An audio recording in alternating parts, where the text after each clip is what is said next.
ఓం శ్రీరామచంద్ర పరబ్రహ్మణే నమః.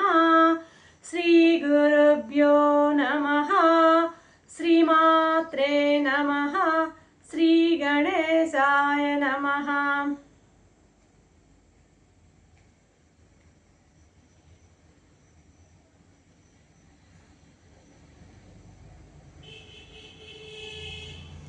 ప్రియాత్మ బంధువులారా, యోగ వాసిష్టం నిర్వాణ ప్రకరణము 610వ భాగం.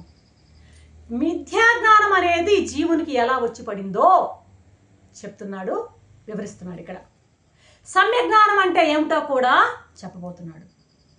ఇప్పుడు నేను నాతోనే అనుకోవడం,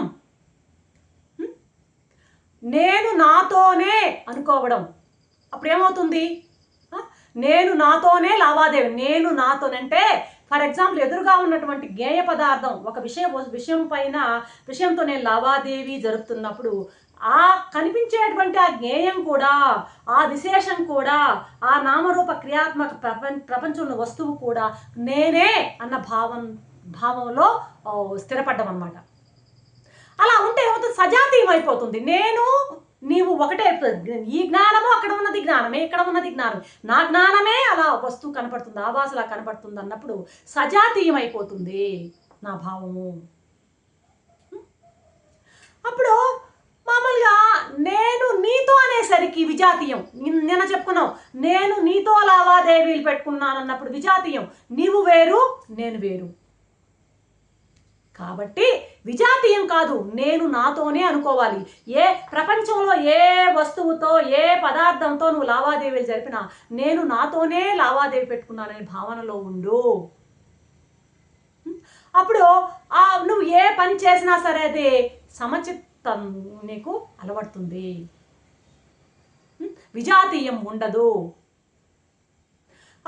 ఆ విధంగా అంటే ఎలా ఉండాలి? ద్వంద్వాలని బ్యాలెన్స్ చేసుకుంటా ఉండు. ద్వంద్వాలని నీవు బ్యాలెన్స్ చేసుకుంటూ ఉండు అని చెప్పడం అన్నమాట ఇక్కడ. అలా ఈ ద్వంద్వాలని బ్యాలెన్స్ ఎవరైతే చేసుకోలేడో అటువంటి వాడు తత్వవేత్తే కాదు, శఠుడు అంటున్నాడు ఇక్కడ. ఆత్మవంచకుడు, శఠుడు, అర్థమైందని పేరు అనమాట. అతత్వవేత్త, మూఢుడు.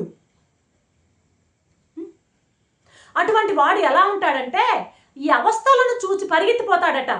అవస్థాత్రయము అనేది జాగ్రత్త, స్వప్న, సుషుప్తులను చూసి వాడు భయపడి పరిగిస్తాడంట. అవస్థాత్రయం వాడిని పిశాచాల్లాగా పట్టి వెంబడిస్తుందంట. అవస్థాత్రయం అటువంటి వాడిని జాగ్రత్త, స్వప్నము, సుషుప్తి ఇవన్నమాట. బతుకంటే ఏంది? జాగ్రత్త నుండి స్వప్నము, స్వప్నం నుండి సుషుప్తి, మళ్ళీ లేకపోతే జాగ్రత్త నుండి సుషుప్తి, ఇదే కదా బ్రతుకంతా. వీడు ఇటువంటి షటుడు ఏం చేస్తాడంటే ఒక బాల్ లాగా జాగ్రత్త నుంచి స్వప్న, స్వప్నం నుంచి సుషుప్తి, ఈ విధంగా వాడు ఈ అవస్థలు, మూడు అవస్థలు కూడా వాడిని ఒక బాలాట ఆడుకుంటాయట, బంతాట ఆడుకుంటాయట. ఇక్కడ అంటున్నాడు, తిలలు ఎంత ఎక్కువగా ఉంటే అంత తైలం వస్తుంది. తిలలు ఉండాలే కానీ తైలం రాక మానదు. అలాగే దేహం ఉంది అంటే అవస్థలు, తిలలు ఉంటే తిలలో నూనె ఎలాగా ఉంటుందో అలాగే దేహం అంటే అవస్థలు కూడా అలాగే ఉంటాయి. ఆ తిలల్ని పిండేసి బాగా ఇది చేస్తే తైలం ఎలా వస్తుందో ఇక్కడ కూడాను దేహం ఉన్నంత వరకు అవస్థాత్రయం ఉంటుంది. దేహం కానీ పోయినట్లయితే, దేహానికి కానీ స్వస్తి చెప్తే అప్పుడు అవస్థాత్రయం కూడా తిలల్ని నలిపితే తైలం వచ్చేస్తుందో, దేహంగా నా స్వస్తి, దేహం పోతే గనక ఇక అవస్థాత్రయం పోతుంది. అయితే దేహం పోవడం అంటే ఏంటంటే ఇక్కడ దాని పాటికి అది ఉండని. దేహం పోవడం అంటే దాన్ని తీసుకువెళ్ళి మంటలు వేసి కాల్చడం కాదు. ఇది నేను అని అనుకోకపోతే సరి, ఇది దేహమే నేను, దేహాత్మ భావన, అహంకారం అంటాం. ఇది దేహమే నేను, దేహాత్మ భావన కనుక వదులుకోవడమే ఆ దేహాన్ని పట్టించుకోకపోవడం అన్నమాట. ఆ దేహాత్మ భావం వదలాలి. అర్థమైందా? ప్రారంధం తీరే వరకు దేహం తప్పదు. ఎవరికైనా సరే మరణం ఆసన్నమైంది, వాడు చనిపోయాడంటే అర్థం ఏంటంటే వాడికి ప్రారంధం అయిపోయిందని లెక్క అనమాట. అయితే మామూలుగా ఇక ముక్తి ఏమిటి అంటారా అంటే, ఈ దేహం నేను అనేటువంటి ఆ భావన, ఆ దేహం నేనే అనే భావన ఎప్పుడైతే దాన్ని తొలగించుకుంటామో, ఆ భావాన్ని ఎప్పుడైతే తొలగిపోతుందో అదే ముక్తి. అర్థమైందా? దేహం ఉంటే నీకు బంధము, ఆ దేహం కనుక ఇది నేను దేహం కాదు, దేహం కాదు అనేటువంటి ఆ భావాన్ని బాగా గట్టిపరుచుకుంటే అదే ముక్తి. అయితే అది ఎలాగా ఆ భావాన్ని పెట్టుకోవడం? అర్థమైందా? ఎలా పెట్టుకోవాలి ఆ దేహాన్ని? నేను దేహాన్ని కాను అనే భావం ఎలా పెంపొందించుకోవాలంటే, అయ్యా అదొక నీడలాగా చూడవయ్యా దాన్ని అంటున్నాడు ఇక్కడ. అసలు నువ్వెవరు అంటే ఏం చెప్తావు? నేనండి ఫలానా వాళ్ళ అమ్మాయిని, ఫలానా వాళ్ళ పేరు, ఫలానా వృత్తి, ఇలా చెప్తుంటావు అనమాట. వీటన్నిటిని చూస్తున్నది ఎవరు అని ప్రశ్నిస్తున్నాడు ఇక్కడ. నేననే జ్ఞానం లోపల ఉంది. ఆ జ్ఞానమే, ఆ నేననే. ఇక్కడ ఏంటంటే యాక్చువల్గా నువ్వెవరు అని అంటే, నేను డాక్టర్ తారాలక్ష్మిని, నేను ఫలానా వాళ్ళ అమ్మాయిని, నేను ఫలానా వారి భార్యను, ఇలా చెప్తుంటాం. అలా కాకుండా నేను అంటే ఎవరు అంటే నేననే స్ఫురణ. అర్థమైందా? నేను అంటే ఏంటి? నేననే స్ఫురణ. ఆ జ్ఞానమే నాలో ఉన్నటువంటి స్ఫురణే నేను. నేను అనేటువంటి స్ఫురణే నేను అనుకుంటూ ఎప్పుడు జ్ఞాపకం చేసుకుంటూ ఉండాలట.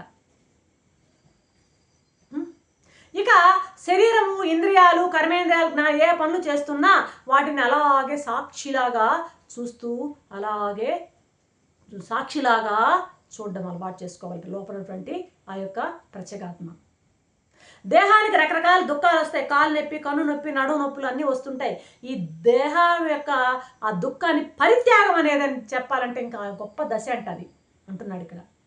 అంటే దేహానికి వచ్చేటువంటి ఈ బాధలన్నీ కూడా నావి కావు అని దులిపేసుకుంటూ ఉండాలట ఎప్పుడు.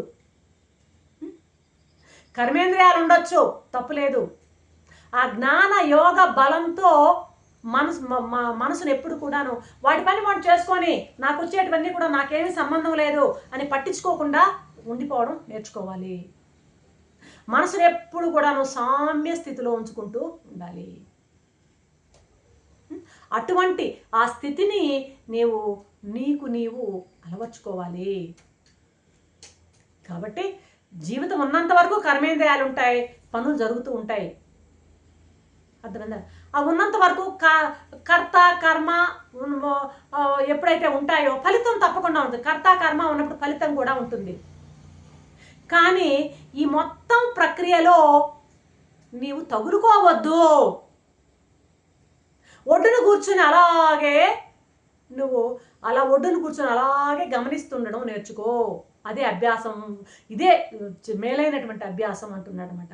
అంటే కర్మేంద్రియాలు వాటి పని చేసుకుంటూ ఉండని, రకరకాలు ఏం పని చేస్తే, ఇప్పుడు నేను మాట్లాడదామా, ఇది నేను కాదు, సాక్షిగా చూస్తూ ఉండడం అనమాట. కర్మేంద్రియం ఏం పని చేస్తుందో ప్రకృతి గుణాలను బట్టి చేసేటువంటి ఆ పనులని సాక్షిగా గమనించడం నువ్వు నేర్చుకో.